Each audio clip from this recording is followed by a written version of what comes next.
king, but I far from a saint. They call me a bad man. नमस्कार भावांनो. तुमचा भाऊ निघाला गावाकडे आपल्या नव्या घराच्या वास्तुशांती पूजेसाठी. वास्तुशांती पूजा आपल्या नवीन घर बांधून तयार आहे. गेल्या वर्षी आपण सगळ्यांनी मिळून मी, आमचे चुलते नाना, बापू सगळ्यांनी मिळून ठरवलं होतं की आपलं सगळ्यांचं एक घर छोटंसं गावी बांधायचं. ती स्वप्नपूर्ती आता पूर्ण झालेली आहे आणि त्यासाठी आम्ही सगळे आता गावाला निघालो आहोत. आपण गाडीत बसलो. मुलाचा पेपर होता. पेपर सुटल्यानंतर त्याला शाळेतनं घेतलं. मुंबईवरनं भाऊ आला. ताई आली, चिवताई आली आमची. सगळे मुलं मस्ती करत होते. कोणी गाणे ऐकत होते, कोणी खाऊ खात होते. आम्ही उशीर झाला म्हणून दुपारचे 2-2:30च्या दरम्यान पुण्यातून निघालोत. तसेच आपण पुढे आता सगळे गाडीमध्येच थोडासा नाश्ता वगैरे करत होते. तिथंच आपण रस्त्यामध्ये आपल्याला हॉटेल लागलं. हॉटेल विठ्ठल कामत. तिथं आपण सगळे थांबलोत, उतरलोत, फ्रेश झालोत. तोंड वगैरे धुवून फ्रेश झाल्यानंतर आपण हॉटेलचा थोडासा व्ह्यू घेतला. एकदम मस्त असं वातावरण होतं. बाहेर ऊन तर होतं मित्रांनो, एकदम खूप जबरदस्त ऊन होतं. सगळे असे थोडे रिलॅक्स होत होतो. चहा वगैरे घेण्याच्या अगोदर सगळे रिलॅक्स झालेलं एकदम चांगलं असतं. मग आम्ही सगळे हातपाय वगैरे धुवून फ्रेश होऊन हॉटेलकडे निघालो. तर तिथं आम्हाला रस्त्यात पूर्ण असा व्ह्यू मिळाला हॉटेलचा, मस्त असा. आणि तिथंच बघतो तर काय आम्हाला मिळाला ससा. ससा रे ससा दिसतो कसा. त्याला म्हणलं तू बस इथंच, मी येतो आता चहा पिऊन. मग सशाला बाय बाय करून आम्ही पुढे निघालो. तर आमची चिवताई एकदमच नाराज, एकदम अशी नाराज होऊन रुसून एका साईडला उभी राहिलेली. तिला घ्यायची होती गाडी. हॉटेलच्या बाहेर लहान लहान वस्तू ठेवल्या असतात, त्यामुळे मुलं खूप आकर्षित होतात. मग अशी गाडी घ्यायला गेल्यानंतर ती पण गाडी काय आम्ही घेतली नाही. का एवढीशी गाडी एवढी महाग म्हटल्यानंतर नको म्हटलं, तोही प्लॅन कॅन्सल झाला. मग आम्ही ऑर्डर केले 2 आईस्क्रीम, व्हॅनिला, चॉकलेट. मग आम्हाला चॉकलेट पण खायचं होतं, व्हॅनिला पण खायचं होतं. मग दादाचं आईस्क्रीम घेतलं आणि आम्ही व्हॅनिलावरती ताव मारायला चालू केला चिवताने. तेवढ्यात आला आपला इंडियन कॅफेचिनो, म्हणजे सगळ्यांचा आवडता चहा. वेळेला चहा असतो, प्रेमाचा, गुळाचा, कशाचाही चहा. वेगवेगळे प्रकार चहाचे आता चालू झालेत. चहा वगैरे फिनिश केला, सोप वगैरे खाल्ली आणि पुढे आपली आता स्वारी निघाली आहे आपल्या गावाकडे. गावाची एक वेगळीच मजा असते. सगळे आता निघालोत, गाडीत बसलोत. गाडीत जागा कमी होती तरी पण सगळे आनंदानं, फॅमिली म्हणल्यानंतर कसं सगळे ॲडजस्ट करून व्यवस्थित बसतात आणि मोज मजा करत, गाणी ऐकत आम्ही पुढचा प्रवास आता चालू केलेला आहे. हे बघा कसे आपले पोज देतात आपले छोटे मंडळी. एकदम मुलांची धमाल मस्ती, गाणे चालूच, गप्पा गोष्टी सगळ्या करत करत आम्ही आता पुढे निघालो. गाडीचा वेग असा वाढला, अरे तुफान एकदम अशी गाडी पळत होती आपली.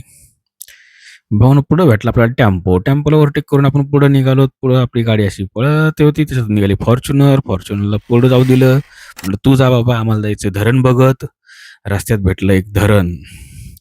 पाणी मस्त शांत पाणी होतं, एकदम थंड असेल किंवा उन्हाळ्यात गरमी झालेलं असेल पाणी. पुढे एकदम रिकामा रस्ता होता. रिकाम्या रस्त्यात आम्ही आपली चालूत गाणी ऐकत, साईडचे धरण, झाडी, गाड्या पाहत पाहत आपला प्रवास पुढे चाललेला आहे. काळी गाडी, काळा रोड सगळं चालू आहे. तेवढं पुढे आम्हाला असं आहे की गाड्या भेटत होत्या. गाड्या मागे जात होत्या, आम्ही पुढे जात होतो. मग असं मस्त आपलं ड्रायव्हिंग करत आम्ही निघालो. तर आमचे बंधुराज शूटिंग करत होते आणि मागे सगळे आमचे परिवार, फॅमिली बसलेला. मस्त एकदम सुसाट वेगात गाडी चालू होती आणि एकच मनात ध्यास होता की आपल्या गावी जायचं आणि आपलं हक्काचं घर आता गावी झालेलं आहे म्हटल्यानंतर आम्ही ठरवत होतो की दरवर्षी वर्षातून एकदा उन्हाळ्यात किंवा दिवाळीला हे गावी जायचंच. 3-4 दिवस मुलांच्या सुट्टीमध्ये गावी जायचंच. पुढे गेल्यानंतर आपलं आता गाडी एवढी फास्ट चालू होती की त्याला लागला थोडासा ब्रेक, कारण आला टोल. टोल नाका आल्यानंतर गाड्या हळूहळू चालतात. त्याच्यामध्ये आमच्या पुढं होतं ट्रेलर. त्याच्यामध्ये आम्ही एकदमच हळू चाललेले. पण टोलला म्हणलं आम्ही नाही होणार फेल, आमचा टोल डायरेक्ट कटणार आणि आम्ही आता पुढे निघणार. पुढे निघालोत की आम्ही थोडंसं आता थांबलोत, का दुपारी निघाल्यानंतर आम्ही जेवण वगैरे केलं नव्हतं. मग एक हॉटेल बघितलं, व्हेज रेस्टॉरंट. तिथं आम्ही थांबलोत. सगळे कंटाळले होते. गाडीतून उतरून सगळे हातपाय मोकळे करत होते. अशी आणि रोडला गाड्या तर आता चालूच होत्या कंटिन्यू. संध्याकाळचे साधारणतः 3:30-4 वाजलेले होते आणि अजून पुढे साधारणतः 2-3 तास प्रवास बाकी होता. म्हणून आम्ही ठरवलं की आता थोडंसं जेवून घेऊया. हॉटेलमध्ये आलो, सगळं फिरलो. थोडं फ्रेश होण्यासाठी इकडे-तिकडे जागा बघत होतो. नंतर झोक्यावरती असा लहान मुलांचा सगळ्यांचा झोका खेळायला चालू होता. गार्डन होतं तिथे, एकदम मस्त व्ह्यू होता आणि सगळे एकदम शांत वातावरणामध्ये खेळत होते. मुलंही झोका खेळायला लागले. आता मुलांचं कसं असतं, काही खेळण्याच्या गोष्टी पहिले खेळायच्या आणि हे आमचे बंधुराज, स्पोर्ट टीचर, शिक्षक म्हटलं की ऑब्झर्वेशन आलंच. प्रत्येक गोष्टी ऑब्झर्व्ह करत उभे होते. तेवढ्यात त्यांची सगळी मस्ती चालू. थोडासा थकवा घालवत मुलं अशी खेळत होते. म्हटलं थोडंसं 5-10 मिनिटं खेळू द्यात. त्याच्यानंतर आपण पुढेचा प्लॅन करूया. तर आता खेळणं संपल्यानंतर आपण पुढे हॉटेलमध्ये येऊन थांबलोत. टेबलवरती बसल्यानंतरही गप्पा गोष्टी सगळ्या चालूच होत्या. उद्या पूजा आहे, तर पूजेचं काय नियोजन झालंय? नंतर छोट्या भावाला फोन लावला, त्याला तो कुठपर्यंत आलाय? या सगळ्या गोष्टी आमचे डिस्कशन चालूच होते. उद्या काय करूया? असं करूया, ते करूया. ह्या सगळ्या गोष्टी चालूच होत्या. तेवढ्यात कडाडून भूक लागली होती. म्हटलं, "तुम्हाला काय मागवायचं आहे मागवा. तुम्ही त्याचं काही टेन्शन घेऊ नका. आपण आता घराच्या बाहेर निघालो म्हटल्यानंतर निवांत खा, प्या आणि निवांत झोपा आता गाडीमध्ये. आता अजून पुढे 4 तास प्रवास करायचा आहे आपल्याला." असं म्हणत सगळं डिस्कशन झालं, ऑर्डर वगैरे झालं. तेवढ्यात तिथं आम्हाला दिसले स्वामी. स्वामींना पाहून मन एकदम प्रसन्न वाटलं. कारण स्वामी म्हणतात, "भिवू नकोस, मी तुझ्या पाठीशी आहे."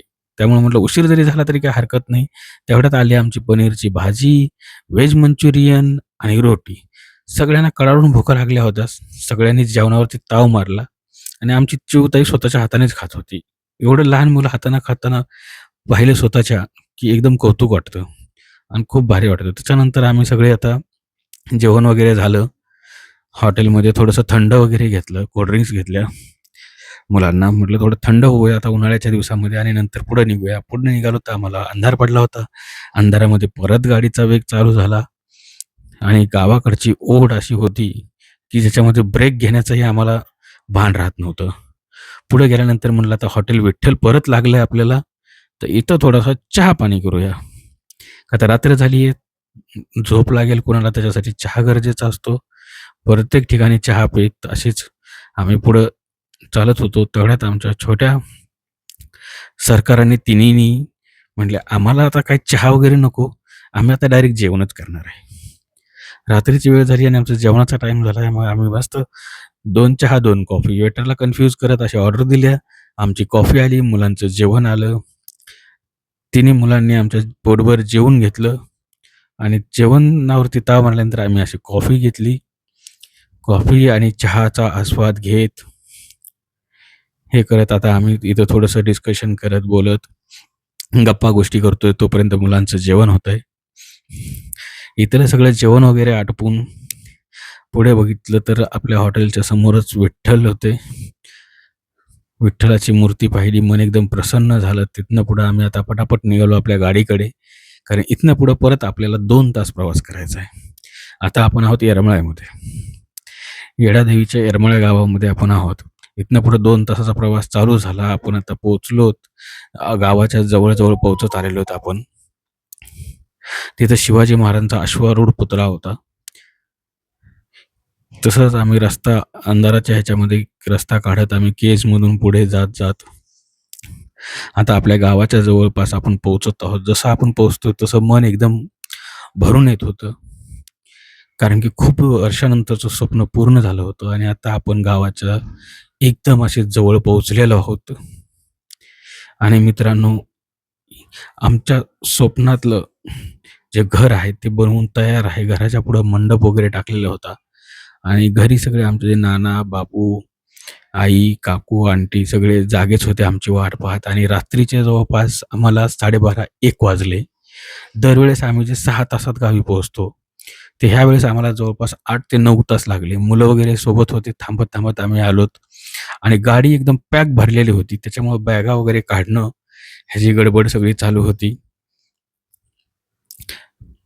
घर वगैरे सगळं एकदम व्यवस्थित बांधलेलं आहे. पुढे मंडप टाकलेला आहे कारण उद्या वास्तुशांती पूजा आहे. गाडीतले सगळे एक ना एक सामान काढणं हे सगळं चालू होतं. मुलं उतरत होती. सामानाच्या बॅगा बाहेर आम्ही काढत होतो. आणि रात्रीच्या 12:30-1 वाजता घरी पोहोचल्यानंतर आणि आपलं घर पाहिल्यानंतर मन एकदम प्रसन्न झालं, की एवढ्या वर्षाचं जे मी आणि माझ्या 2 चुलत्यांनी ठरवलेलं होतं, की आपल्याला गावी घर करायचंच, ते पूर्ण झालेलं होतं. नंतर आम्ही घरात गेलो, थोडे बसलो, तर सगळीकडे लगबग चालू होती. उद्या पाहुण्यांना देण्यासाठी काही गिफ्ट वस्तू आणलेल्या होत्या. त्या गिफ्टचं पॅकिंग वगैरे चालू होतं. मग थोडंसं गप्पा मारत, मस्ती करत असाच वेळ घालवला. सगळी पॅकिंग वगैरे केली. रात्रीचे 2 वाजले होते. तरी पण आमचा उत्साह काही कमी होत नव्हता. कारण खूप वर्षानंतरचं स्वप्न पूर्ण झालेलं होतं. त्याच्यामुळे आमची चिवताय अशी बसली. आम्ही व्हिडिओमध्ये अशा पोज दिल्या. मित्रांनो, भेटूया उद्या वास्तुशास्त्राच्या पूजेमध्ये. तोपर्यंत आपल्या चॅनलला लाईक, शेअर आणि सबस्क्राईब करायला विसरू नका. Good night. बाय.